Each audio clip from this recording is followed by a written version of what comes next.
and even when I was at the hospitals too, when I went to Citi, JP Morgan here as well, I was really clear. I was like, okay, well, I'm going to do this work, but my plan is like, I want a promotion. I want to make more money. I want to try this. I want to be part of this project, and being really specific and asking for that. Mm. And listen, I was scared. I remember being like, okay, this is what I'm going to do. When I met my boss, when I was at Citi, I said, I'm going to do this job for a year. I'll be your assistant, but this is what I want to do afterwards. And here's what I'm going to Mm. do to get to that step. And she's like, okay, you do all of this. I have your back. I'm going to support you and sort of, going to the next step, etc. And I followed, I delivered. Welcome to Career Cheat Code. In this podcast, you'll hear how everyday people impact the world through their careers. Learn about their journey, career hacks, and obstacles along the way. Whether you're already having the impact you want or are searching for it, this is the podcast for you. All right. Sandy, welcome to the show. Thank you. Really happy to be here. Thanks for having me. Appreciate you taking the time to talk. So let's dive right in. Let's tell the world what it is you do for a living. Sure. I work in philanthropy. So I work at the Mastercard Center for Inclusive Growth, which is a philanthropic arm of the company. And I focus primarily a lot of work on small business. So before this, I used to be at JP Morgan and Citi, always in their foundation or community development arm, focus on things related to housing, to asset building, financial security. Sort of that's been my overall focus the last probably 20 years. Awesome. So is this what you always wanted to do for a living, Sandy? No, I didn't even know I would be doing this. Honestly, I never thought I would work for a big corporation. So when I went to school, I went to Boston University, I studied psych and I was a biominer. I thought I was going to be a doctor. I was working at a hospital. I had funding, I had a fellowship, and all this stuff that was supported. I did cardiovascular work. I work with Dominicans who have diabetes, help change their diet, right? And so they suffer less from diabetes. So I did that for a couple of years. And then at one point I was like, I'm really broke and I need to make money. So being a doctor is going to be a long sort of timeline for me. So I came to New York. I ended up working at Citigroup completely by accident. From where? Came to New York from Boston. Where were you raised? From Boston. From Boston. Yeah, in Boston. I grew up in Rhode Island, went to school in Boston, went to Boston University, and then I came to New York. And when I came to New York, I was sort of I had a job. I was working at an ad agency for a year. That wasn't working out. And then I landed at Citigroup where I was temping for a couple months. I'm like, oh, this is really interesting what they're doing here. Working in the work they were doing in community development. I said, I want a job here. So I ended up getting a job there. Started off it was an executive assistant for a year. And I was like, I want to move into the program side. And so I ended up doing that. Took a couple classes and I was there for about 10 years. It's really where I cut my teeth on work related to community and economic development and sort of the philanthropic space. Wow. But yeah, it was by accident sort of that I landed on this, but it had a lot of affinity to it because when I was working at Citi, I saw that the work that they were doing actually was also something that benefited me when I was growing up, right? I grew up in affordable housing. I grew up in the projects. Some of those were funded by investments that banks had made, because of the Community Reinvestment Act, which requires investment in low-income communities. And I saw the connection. I'm like, oh, wow, I can actually do something in terms of giving back. And that's why I ended up staying at Citi, becoming more interested in the work and sort of building my knowledge in the space and doing more. Wow. So for comparative purposes, when you switched over from working with, you said with Dominicans and trying to help them get better, was it access to healthcare and better overall health regimens? And was that a nonprofit? Is that what's going on? Oh, it was a hospital, so it was a nonprofit, but it was two hospitals. I worked at BU Medical Center and Brigham Women's Hospital. One job was focused on behavioral change for Dominicans and Caribbean Latinos, right? Puerto Ricans and Dominicans who have diabetes, non-insulin dependent diabetes, which is really common in our community. And that has to do with the types of foods we eat, right? It has to do with the plátanos and the rice and all that stuff, being high, what is it called? Having a low glycemic index or a high glycemic index, it forces you to produce more insulin, puts a lot of stress in your body, and that's why you have more diabetes. I know my explanation is very layman. It's been a while since I've been in the space, but there was focused on understanding what people and how they were making decisions related to their diet and how they can improving access to exercise, enabling them to exercise more. And what we found was that a lot of people, especially older adults, were like really depressed. And so it was focused. So we started bringing in therapy and counseling to support them, in addition to having classes on how you should cook your food. So that was sort of the intervention there. It wasn't really like, I did go out in community a little bit, but a lot of it was like bringing people into the hospital and bringing them to learn more and understand more as well. And then when I left there, I went to work at Brigham and Women's Hospital, and that was focused on cardiovascular issues. So I was working with this doctor who's really well renowned around what's called deep vein thrombosis. Those are blood clots you get in your legs that can come into your heart and give you a pulmonary embolism. You can die from that, but it also can be managed with blood thinners. And there was also a bunch of fellows there there was actually a Latin fellow, there was a black fellow, and then everybody else was white. But it was interesting. I talked to them a couple of times. I'm like, how long have you guys been in this space? And they were like 30 something years old already. And I was like, wow. I'm like, this is a long time, right? Because I probably would have wanted to do a specialty. And I said, I need to make more money. So I'm like, I need to move. So I moved to New York, and that's really what drove my decision, was really one driven by a financial reason versus anything else in terms of, and also time as well. Yeah, it's interesting though, because you pivoted for financial reasons, but you're still doing really impactful work, right? And I think one of the things that is important for me with this platform is highlighting that you don't have to sacrifice one for the other. Right? Like there is a good nexus, especially because I also work in philanthropy. I recognize that philanthropy itself provides that nexus a lot, where you can make good money doing really good things in a way that aligns with all of your values and all the things that you care about and the change and impact that you want to have in the world. So, we'd love to hear about kind of how do you position yourself to make that transition, right? Because so when I was working in the hospitals there, the opportunity to be like the agent of change and be the one who was like in the leadership role was a really long pathway, right? You have to be the MD, right? You can't be the PA, you can't be a nurse practitioner, you have to be the doctor. That's who actually is the lead researcher or the person who's doing this work. So the pathway is very long, right? And then you have to do your fellowships and your residencies and all those other things as well. So that's why part of the reason why I left, right, was a time. When I talk about time, when I talk about money, that's what I mean. So when I moved to New York, I wasn't quite sure, honestly, where I was going to land. And it was really by accident that I ended up at Citi. And it was because of a friend of mine that worked there. He's like, you should consider a job here, I'm like, sure, check it out, right? It paid the bills. It wasn't like I was making tons of money, but it was more than I was making before. I was in New York. I had roommates for a while. I ended up, at one point, I think 5 years, I was there for 10 years, 5 years in my own apartment, which was great, right? I felt like, all right, good, I'm independent. I don't have to rely on roommates or anything like that. But I think for me, right, and it was still hard, right? It's not like I wasn't making good gobs of money, like making my rent, I was buying food, I was doing what I needed to do just enough, right? It wasn't like I was taking extravagant trips or buying anything fancy. I wasn't able to save. But it was I knew now that my pathway is sort of late in this space, so they saw other opportunities, right? You could go work for a foundation. Other companies have their foundations as well. There's also other areas you can go into. So I saw sort of a broader field in terms of opportunity without having to have a professional certification like an MD, although I ended up going to grad school because I thought that was important. But yeah, that's how I sort of and the thing that drove me was also being persistent. Like, you have to be persistent and keep trying. That's really hard. And also you got to hustle. Like, I think especially then I had one source of income, which was my job. This probably was side hustles you could do at the time that I wasn't aware of. But I think now, for someone who's in this space or thinking about this and dealing, with the real world financial challenges, food costs more, you got to get to work, you have to get on transport. There's actually, I feel like, a lot more opportunities for you to actually have a side hustle. So you could have a podcast, right? You could do things, you could go on YouTube, you can talk about, I'm being silly, but ASMR, but you could do a bunch of different things and share content and whatever else you want to do out there that enables you to have a different, other forms of income streams to enable you to create space to do what you want to do. It's still hard, right? It's still work. You still have to put the effort into it. But I think for me, it has been one about really being persistent and asking for what I wanted, right? Because when I went to City, and even when I was at the hospitals too, when I went to City, JP Morgan here as well, I was really clear. I was like, okay, I'm going to do this work, but my plan is like, I want a promotion. I want to make more money. I want to try this. I want to be part of this project, and being really specific and asking for that.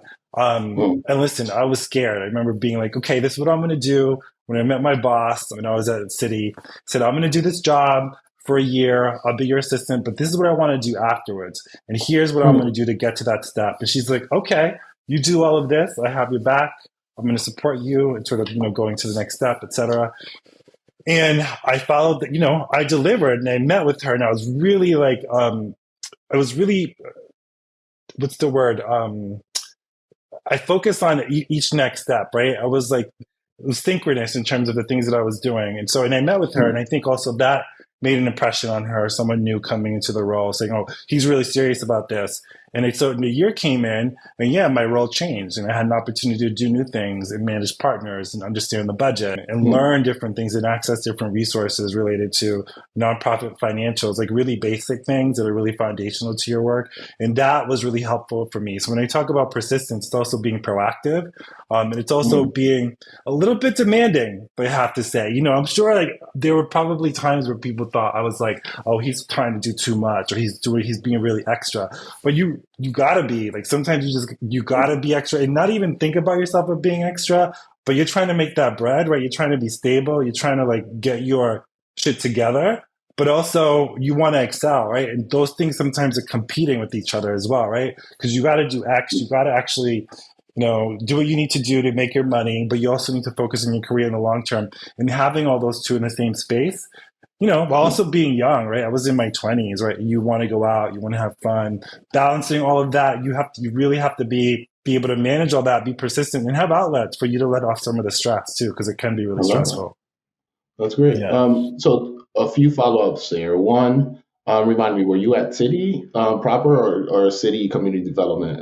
And I ask because I think there's a difference that people should hear and understand that there is a difference between the two entities. And then two, I heard you mention that you started out as a temp.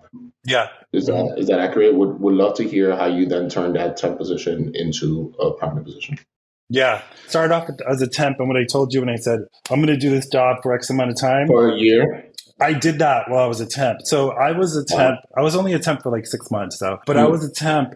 And 3 months in, I was like, okay, I kind of like what they're doing here. That's when I had this realization about the bank has to make investments in low-income communities. They deploy all its funding around affordable housing. They take advantage of tax credits to finance community facilities and healthcare centers and all this other stuff. And I was like, okay, wow. Then 3 months after that, I was like 3 months in, I probably said, all right, I want a full-time job, and this is what I want to do, and this is what it's going to look like. And my boss was like, okay, let's do it. I mean, she was happy with my work, so I think she wanted me to stay and be there. So that's what I did in terms of like making a transition into actually the role.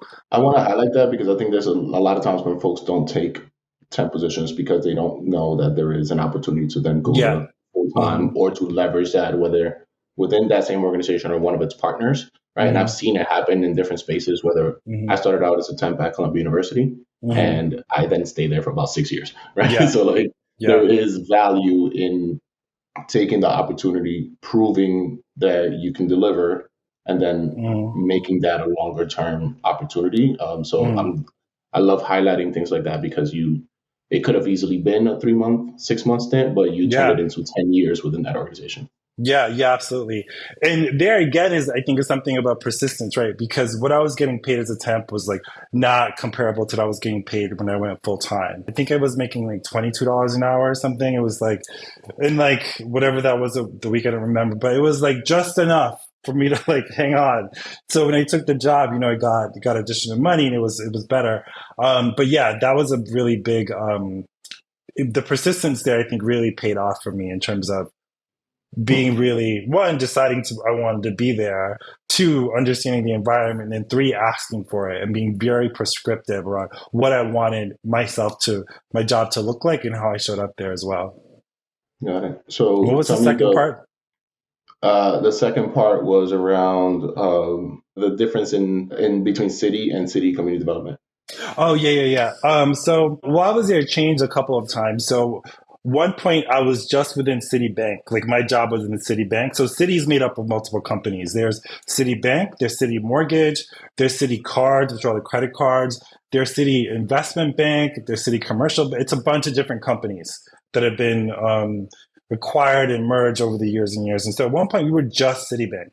My job was just within Citibank, but then it ended up expanding and covering both Citibank, Citi Cards, and a couple other areas. So we were at a higher level in terms of where we sat within the organization. The reason for that is because all banks, and I said this earlier, use this acronym, have to abide by what's called the Community Reinvestment Act. So wherever, and this was a law that was passed in like 1977, I believe, or 76, somewhere around there. The intent of the law was to help solve for redlining, where banks would literally redline communities on a map and say, we're not going to make any, we're not going to deliver any credit here. So you couldn't get a loan of any sort. You couldn't get access to any types of services. Although you could actually, the service you could do is actually deposit your money into that bank. The bank was going to take your money, but not do anything to actually reinvest in your community, unlike in other places where they do. And that was affected, and that was a racist policy. It impacted people of color, Black and brown people, and also immigrants as well. So the bank, the regulators, and so the country enacted this law, the Community Reinvestment Act, in 1977. And so the bank has to abide by that. I don't know where I'm going with this, but that was, what was the original question? Sorry. The difference, right, between the two? Yeah, because people see the difference. People see Citi and they think of a bank, right? Oh, sure. People see Mastercard and think of a financial technology institution. They don't recognize that there's also inclusive growth, that there's also a community development arm, and that these organizations are tied but different. Yeah, the reason I was talking about the Community Investment Act is that every bank that takes deposits, which they all do, have to abide by the Community Reinvestment Act and make these investments. So they all have some form of community development or community development finance, or a mixture of those two in different forms of flavors. Sometimes it sits within the bank. Sometimes it sits within a larger sphere within the bank at a higher level because it has a lot of impact on the bank.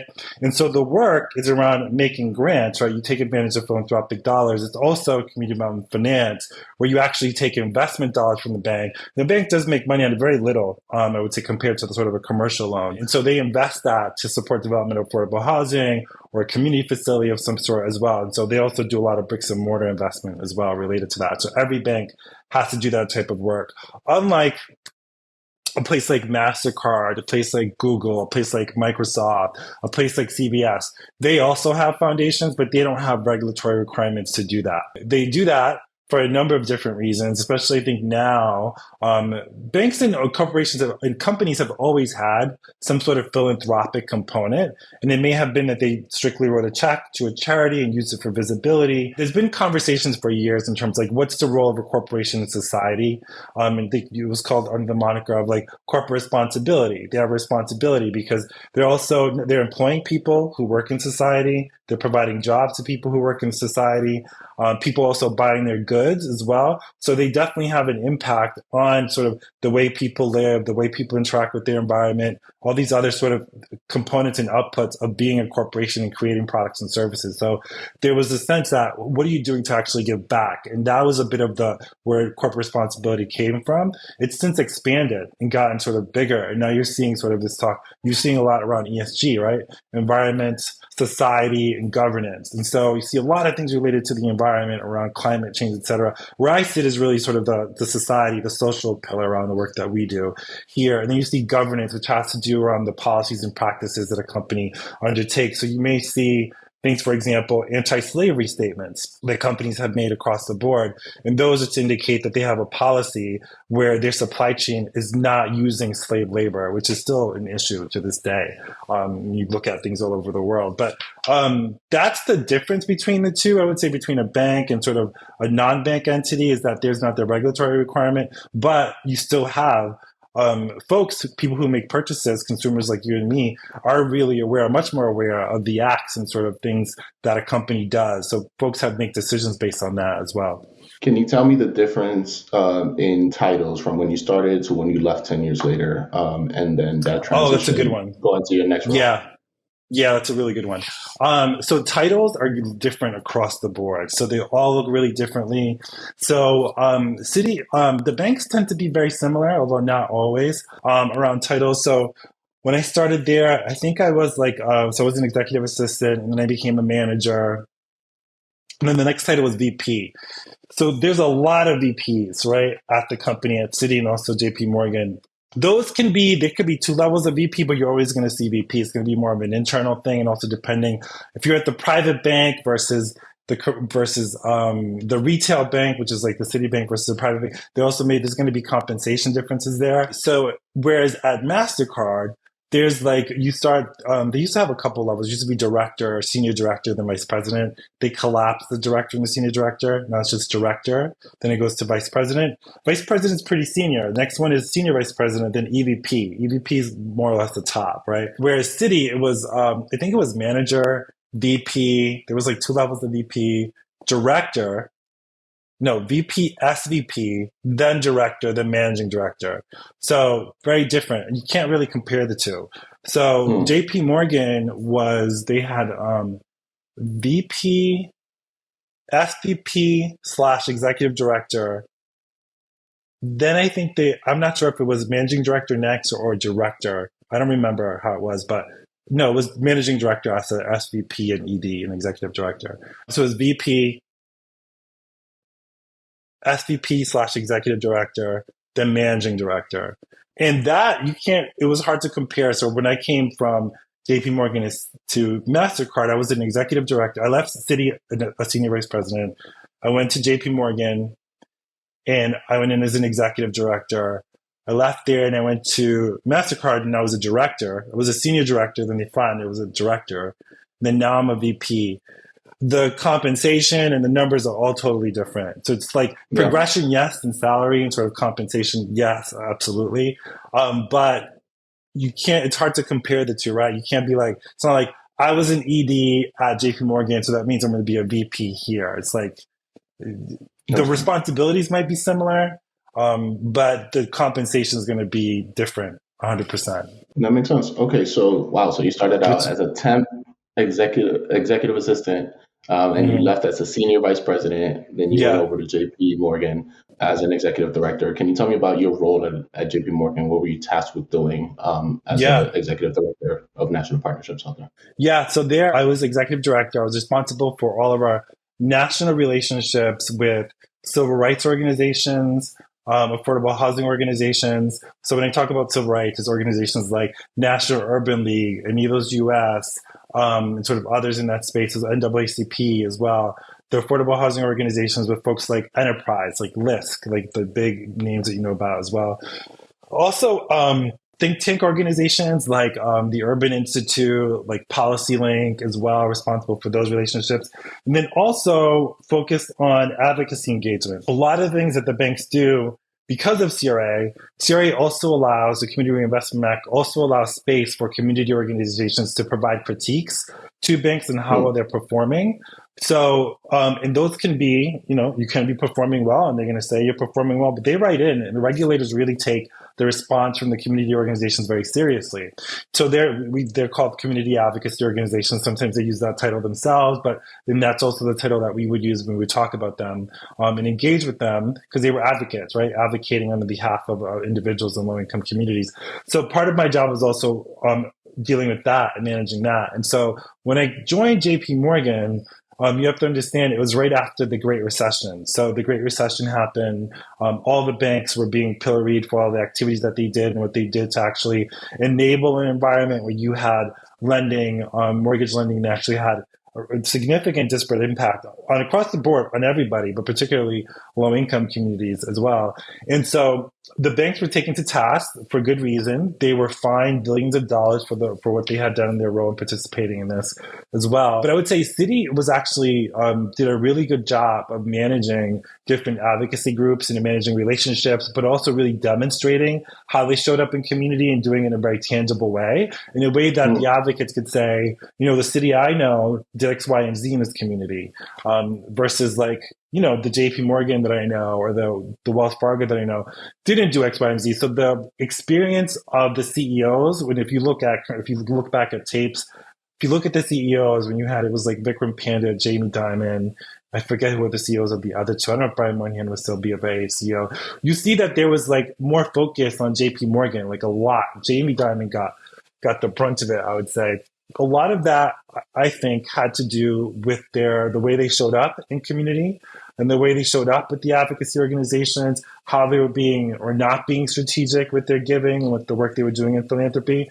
So after that, you saw JP Morgan redid its entire corporate responsibility arm and started focusing more on engaging with advocacy, being really strategic and thoughtful of how they deployed the hundreds of millions of dollars they deployed to community.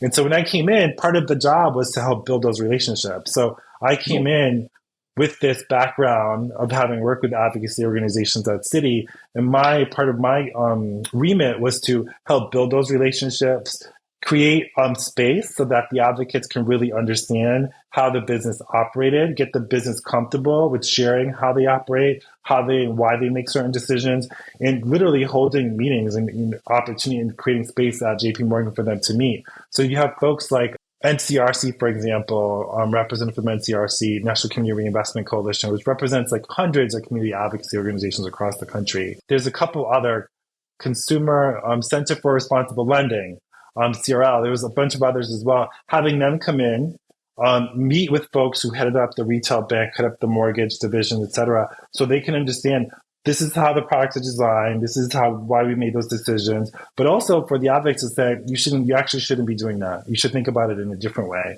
What you're doing here, this business practice is having a deleterious effect in our community and on the people that we serve. So you need to change that. So creating that space so that folks can talk, disagree, figure out new ways forward. And that was part of my remit or on my job as well. The other thing I focused a lot on was on aging in place, so older adults. And also creating access for people with disabilities, but particularly people who are sight and also hearing impaired. So the business also changed some of its practices around that to enable better access and accessibility across the board for people with disabilities as well. It was really interesting. I was there for about 2 years. Awesome. Mm-hmm. Yeah, and you started grad school during that time. I did, right? Yes. So tell me why you went to grad school. And what did you end up going back to grad school for? I was right before I left Citi, and when I joined JP Morgan, I was still in grad school. Well, one, I was in the space. I had my BA, but like a lot of people around me had their master's degree, and I felt in order for me to like compete, but also I think also feel like part of it was also a belonging thing. I think as a person of color, as a child of immigrants, right, you always show up and you're in these rooms and you're in these spaces where they're not necessarily designed for you, or you have the microaggressions where it's like you're not welcome, or you feel that it's being created so you don't feel as though you're welcome. So part of it was like, okay, I'm going to go back and get my master's degree so that no one can sort of hold that against me or tell me I don't have enough information or knowledge, but also so I know, like, I have this credential. And yes, this also, I don't necessarily need it, but it's also important to have. So yeah, that's part of the reason why I went back to grad school. But also on top of that, on top of sort of all of that, it was also important for me to also know more, right? And learn more. I learned a lot about design thinking. I learned a lot about data and data analysis and data science. I learned a lot about law as well. I took a couple of law classes while I was there. And then also I got deeper into the financials as well, which is always like a bit of like, you lose it if you don't use it enough. So that was also really helpful to learn more about. It also set me up. So I did a lot. That was part of the reason around it. I would say the benefit for it, not only sort of psychosocial, right? And sort of the way I show up and knowing I have that degree. Yes, totally helped that. But the benefit of it was also, I was also much more capable being on boards. So when I was on a board, in the boards I've been on, the boards I am on now, like having had that experience and being in grad school, there were some tools that I found that were very useful for me. Like really like looking at like financial ratios so I could really understand the balance sheet, understand the 990, give like really critical feedback around it as well. That was really helpful. But also understanding data, understanding some of the law and stuff as well is also really useful. So that enabled me to be a better partner to the organizations that I work with as well. So you did your master's while working? Where did you go to school and what was your actual master's in? Oh, sure. It was my master's in public administration. And I got it from NYU.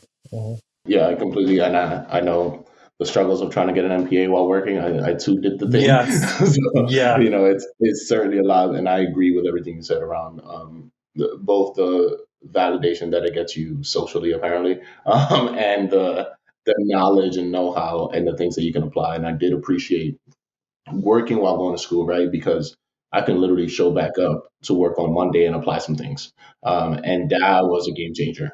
Yes, So, yes, 100%. The one thing I would have done earlier was gone to school earlier. I wouldn't have waited as long. And the reason for that, it was a very personal decision. I said, I need to go, and this is why I need to go. But I remember asking people around me, like leaders around me and stuff as well. They were like, yeah, you don't have to. You can if you want to. But I was like, but you got it, right? And so later on, I was like, yeah, but you have your master's degree or you have this.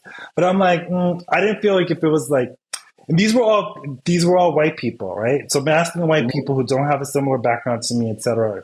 They're all saying, oh, you don't need it. I'm like, later on, I was like, you know what? I should have just went and done it. And had I done it, I probably would have left work and gone full time. Because even though I was able to, like you said, right, I was going, go to my class like Thursday, Friday, Saturday, whenever the classes were, come in and be like, oh, I have some ideas. I can apply this right away, which is really great. At the same time, I wish I would have had more time to also actually get deeper into the material, right? So there was part of me was also like, well, I wish I could spend more time actually digging into this book or into this sort of area. I wish I had more time to do that. Working and doing that, you don't have time because like you're working full time. Even if you're going to school part time, that's 2 classes. That's like, what is that? Like 10, 15 hours of work, maybe more, 20. And then you have your group projects and all that stuff takes time. So great, really good experience. But if there was one thing I would change, go to school sooner and have gone full time. So, got it. Do you feel like, despite not going to grad school sooner and going full time, do you feel you have seen it pay its dividends since 100%. going to grad school? Yeah, 100%. Yeah, 100%. Yeah, I'd still, you can't change things. It's great. I'm glad I did it. No regrets. It was 100% worth the experience. I still keep in touch with people from NYU. So yeah, no, 100% worth it for the experience, for the networking. Yeah, no, wouldn't change that at all. So aside from grad school, have you joined any other fellowships or other professional development that you feel like has helped you? Oh yeah, I did actually. Yeah, I applied for it and I am what's called an Eisenhower Fellow. So there was this institution called Eisenhower. There is an institution called Eisenhower Fellowships that was set up in honor of President Eisenhower. And the whole idea is to create this network of social impact leaders across different spaces. They have like a fellowship that focuses on agriculture. And so they do an exchange with folks who are working in agriculture here in the U.S. with different countries all over the world. They have, it's also an international program. So it's also, they have cohorts of folks who come in from Latin America. They come in as a group and they travel all across the U.S. around and they meet with different people in different areas that they're interested in. Folks who come from Europe, they have an Africa cohort. It's really an amazing organization. There's hundreds of people who are part of the network. And when I applied, the U.S. program is different because you start as a cohort, so it's me and 9 other people. It's usually 8 to 10 people they select every year. And so you meet as a group and then you go your separate ways. You go to different countries because everyone picks different countries. So you're actually alone when you're going on these countries and you're meeting with different people. You meet with government, you meet with business, you meet with NGOs. And so you meet with all these different people in the area of interest that you're focused on. But you do it alone. You do get the opportunity to meet other Eisenhower Fellows if they're in country. Then when the program ends, you meet up again with your cohort one other time. And so that was really great. Having that opportunity, I can see the benefit of going with a cohort over time in one place because you develop stronger relationships. But I still enjoyed my experience nonetheless. I would say the only caveat for me was that I got accepted into the program for 2020. We all know what happened in 2020. It was COVID-19. So everything shut down. So they said, okay, you can't travel. So the program was put on hold. So I wasn't able to travel anywhere. I was originally going to go to Japan and to Germany. And I was really interested. I was looking at, originally my focus was going to be on immigration, work, and gender, and how the future of work and automation, the advent of it, will change society. And I picked Japan because that's a place where there's very limited immigration. It's very much a patriarchal society. Women are expected to sort of stay at home, etc. Not a lot of opportunities for women in terms of career growth. And then Germany, because they have a really great program when it comes to apprenticeships. So they have different modes of enabling people to access work. So it's not like you have to go to college to get like a well-paying job. Also, at the time, they also had a really strong immigration and integration program. So that was also really interesting for me to take a look at. But because of COVID, I pivoted. I ended up going to Israel and to Spain because there's also a very limited number of countries that I could go to. Still focused on the immigration component, but also included a focus around small business as well and looking at that too. So, how long do you get to go to those countries for as part of your role? The program when I started with the program, it was up to 5 weeks. The great thing about this program is that they pay for all your flights. They give you a stipend so you can pay for your meals. They pay for your hotel. They pay for your travel within the country. So literally, it's like you're not spending any money. So it's 5 weeks. And so what I did was I split it up 3 weeks in 3 weeks in Spain and 2 weeks in Israel. And I went all over both of those countries. It was really amazing. It was like, awesome. Probably couldn't do that again. It was like really awesome.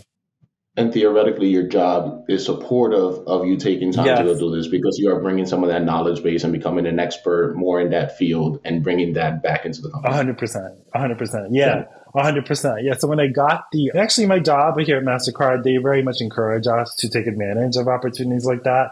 So like our president, she did a presidential fellowship with Clinton, Bush, and there was another president. I'm not going to remember who it is. Anyway, she was part of the fellowship, and as president of the organization, she herself took time and went and took time off and attended these different seminars. So they very much encouraged us to do that. So when I did it, I told my job, I need 3 weeks off here, 2 weeks off here. Totally let me do it. Didn't contact me. It was amazing. So and I got paid. It was great. So professional development is important, and that's how you maintain a leader in your field. And can bring some of that value back to the organization. So that makes sense. 100%. Those types of investments. So tell me about your role now at Mastercard. Tell me, let's double click a little bit. Let's tell when you walk in on Monday, what does your job look like? What are you actually functionally trying to accomplish for the week?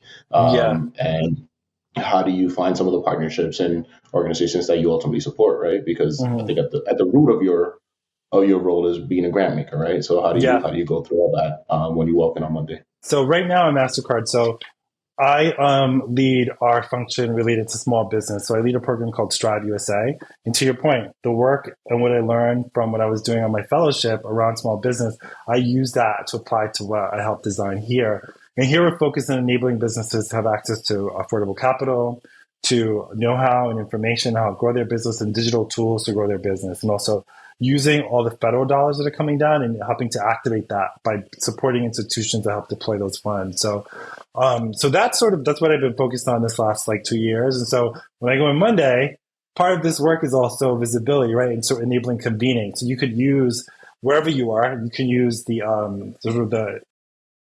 perimeter of your company to help convene people. So Mastercard is a really good brand. So we launched this year what we call our Strive USA summits. And so we just had one in New York.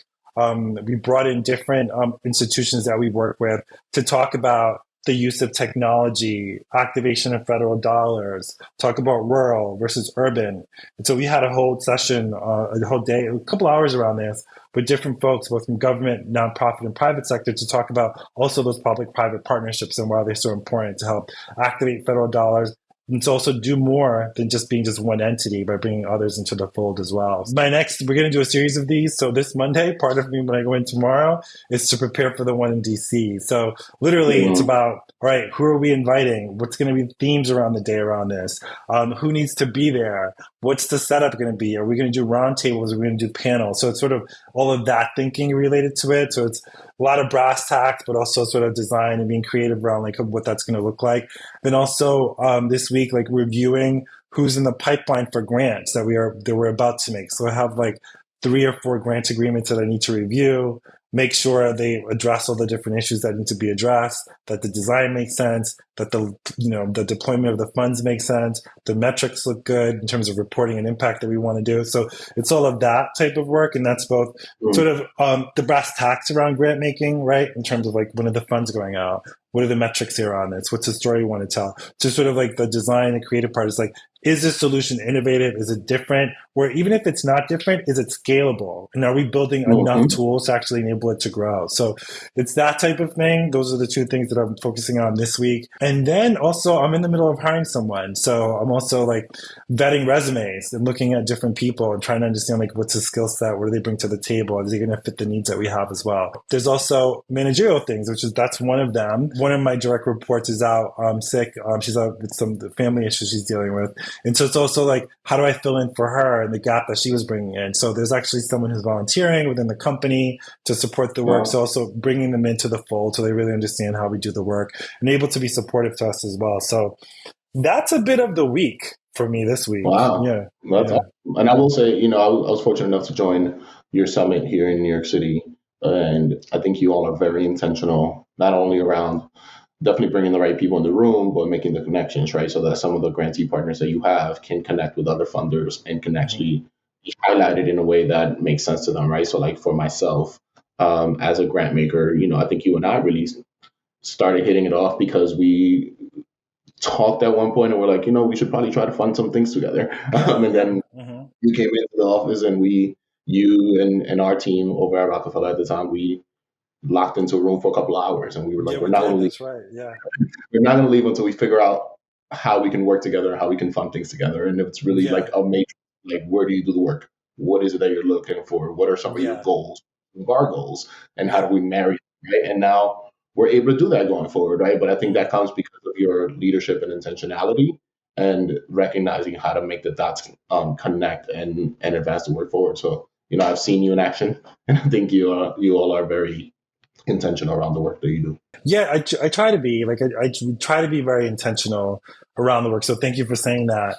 Because at the end of the day, like, what you're doing in this space is also like literally having the impact on the lives of like little Roddies and little Sandys who are growing up in these communities as well, right? And so how do you make sure that they actually have the best experience that they can and that the resources are deployed in the right way so their families can actually make money, do what they need to do? And it's like invisible, right? So like they don't know that we exist. Like I didn't know if there was someone like, working in this space. You don't see them, but what you see is the output of that work. What you see is like what's left behind, like what's being directionally designed around this. So it's like, it's an invisible hand, but so you have to be really careful about how you end up doing it. So being intentional is really important.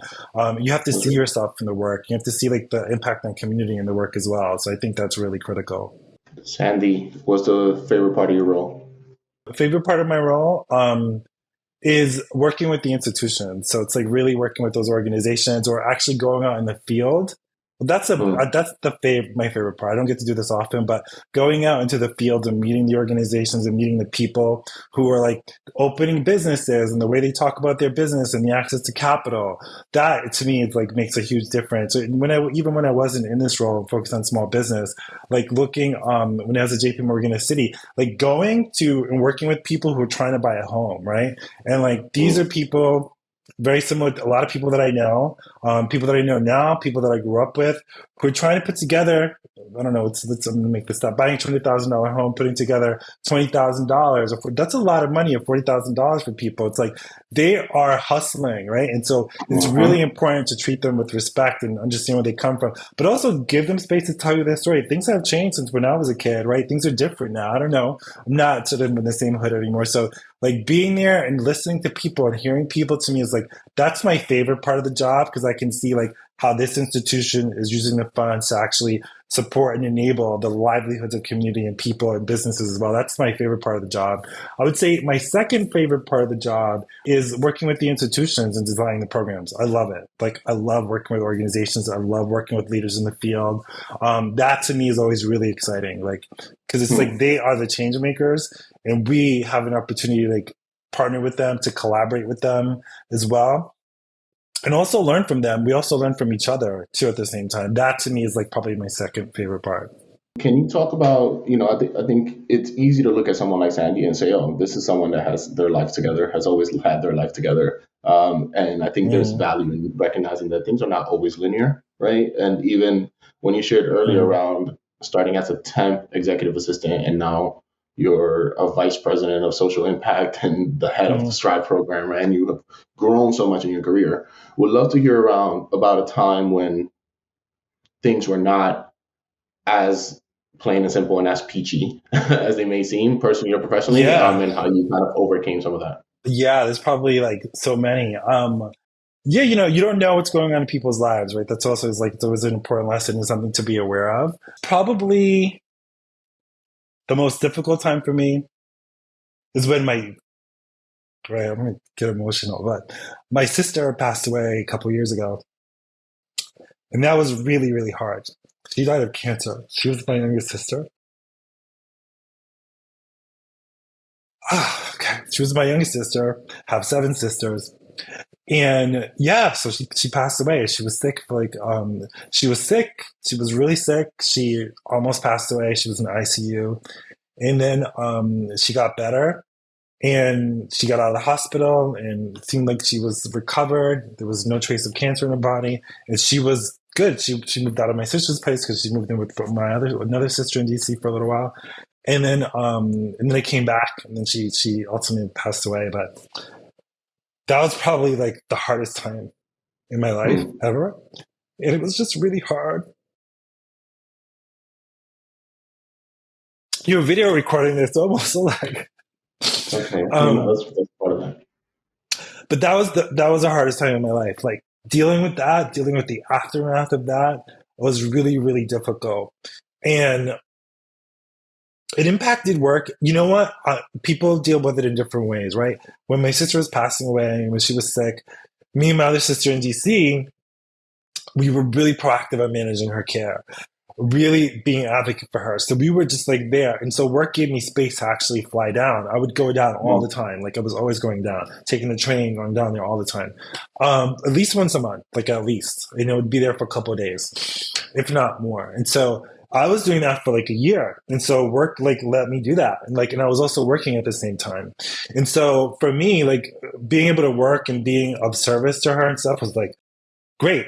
It also enabled me to actually like really hide like the not hide it, it was really painful. I was like working on a lot and trying to like deal with it and also deal with work. And so work gave me space to deal with it. But then also like when she passed away, I didn't have that job anymore. Right. So it was also like that was really difficult. And so I was like, I'm just gonna work that job, meaning taking care of my sister. But now it was like that she was gone, having to deal with that, deal with my nephew who was also he moved in with his dad, but he stayed with my sister for like a year and a half. That was really difficult, like managing through that pain. Work, I took 4 weeks off from work, probably could have taken more time off. And so after that, I mean, that was the hardest part. And it was just managing through that and like having colleagues who really understood what I was going through and also being open about it, right? Being like, I'm having a hard time right now. Like, this is really difficult for me. I don't have space to do this right now. And being vulnerable in that sense, and not that I wasn't breaking down or crying, but I was like, I need space. Like, et cetera. And being really clear about that, I think was also important. But also, I continued to work, continued to do what I needed to do. But yeah, that was the hardest time ever in my whole career of my life I, ever. I appreciate you sharing that, and I completely hear you. I mean, as someone that has also lost a sibling, I Yeah. recognize that there is not only the expectation of how you step up as a sibling and as a family member, right? But then at work, you still have to Yeah. deliver, you still have to show up, right? Yeah. Yeah. I too, Hmm. like you, had a very supportive environment at work when that happened, Yeah. where folks were like, take the time that you need, do the things that you need to do. Hmm. I probably should have taken more time, but I took Hmm. like a week off and then I went right back to work and Oh, and did a wow. bunch of things Yeah. like start a master's program during the whole week. And I think, but Yeah. for me, part of it was at least I was open enough with my work that they recognize that intermittently I Yeah. will need space, I will need time. I may not want to Mm. be at that Monday morning meeting because of that's going like mid meeting. I may have to walk out. What I Yeah. mean? Like it Yeah. was like it's real. So I appreciate you Yeah. sharing some of that. And I think part of it is, as you said, right, like you never know the water that people are carrying. and Yeah. people show up at work and do the thing, but you don't know the burdens that these people are Yeah. undergoing. So allowing for some of that grace throughout our career paths is just really important. That's a great word. Yeah, no, grace. Absolutely giving people grace, because you never know like what they're dealing with, what's going on in their lives, etc. But I think it's important to be said, and you just said this, is like, letting people know. If it's like something so life changing as you're losing a sibling, a loved one, etc., you really have to let people know, because otherwise they're gonna make up things. They're gonna make up 100 million things. Roddy's just fucking around. Sandy's just fucking around. He doesn't know what he's doing, etc. It's really important to let people know. Nothing you need to let them know all your business. You can just let them know, my sibling's sick. She has cancer. That's all they need to know. They already know. That's a lot. That's the whole thing. So it's like, yeah. So I think it's important to let people know. But also, like, if you're like dealing with people and stuff as well, like, it also is like that. I love that word, is like giving people grace. Like, because also, just everyday stuff, right? Like sometimes you have to go, there's other things going on in your life. Like I had a flood in my apartment, right? And so that threw everything out of whack. We have one bathroom here. So I was going to the gym. My husband and I go to the gym to actually, take showers and and do things and stuff like. So it was a little crazy. So like going to work and like getting stuff done was a bit of a mess until the insurance kicked in and we sort of got everything together. So just like the gamut of things is just giving people grace and not assuming that it's a negative thing. But there's other things in people's lives. It's just, people have kids. The kids get sick. You got to give them room. The mothers and the fathers. So actually, the way they show up is going to be a little differently than someone who's single and doesn't have kids and stuff as well. There's people have lives. So I think that point around grace is like such a great point, because that is the word. You have to have grace and create and be a person with grace and allow that to happen. So thanks for indulging me in that conversation. On a brighter sense of the conversation, let's shift gears. Let's talk about we spoke earlier about having that nexus between being able to do well for your family and doing good things in the world, and not having to sacrifice one for the other. Would love to hear generally how much money people can make in this type of field, given your years of experience. Yeah, I would say sometimes you do have to sacrifice one for the other. I don't know if there's like, sometimes you can have both. I know for me, like early on in my career, I think I was making like $80,000 at Citi, like probably a couple years before I left. That was not enough. Like I had my own apartment. I was just like, had just enough money to do, but not enough money to really live. And then, what ended up happening was I was looking for a job. I ended up getting it only because I needed to make more money. I really like Citi, but Citi wasn't just going to give you a raise because you're telling them you need more money. They're going to give you a little raise, and they give you 3%, and they give you 5%, but they're not going to give you the 30, 40, whatever it is you're looking for.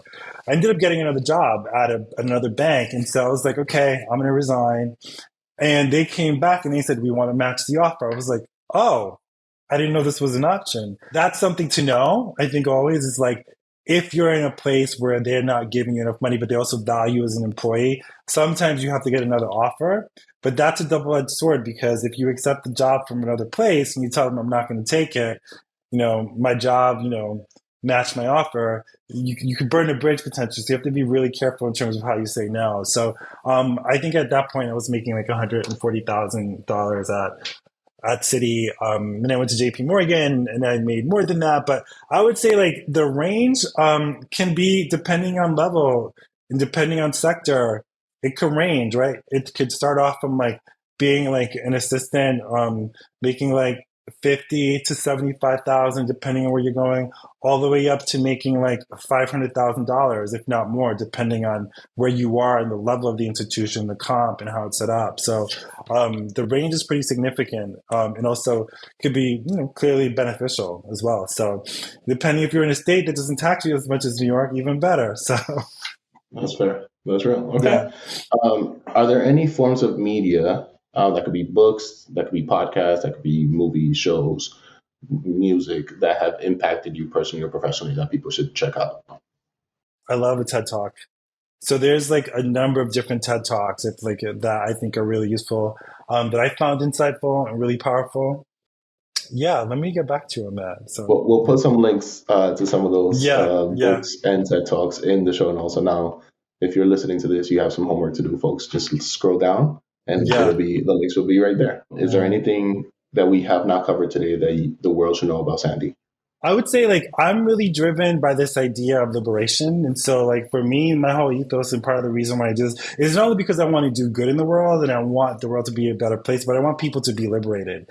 There's like so much different types of oppression in how people are told to act, to think, to behave, to do. Some of those, a lot of those do have are racist in terms of like, you know, being biased against people of color, and outrightly so. Others are very gender normative in terms of like women should do this, men should do that, which also really restricts our ability to be ourselves and be our greater selves in the world and really be of service to each other and serve a higher purpose.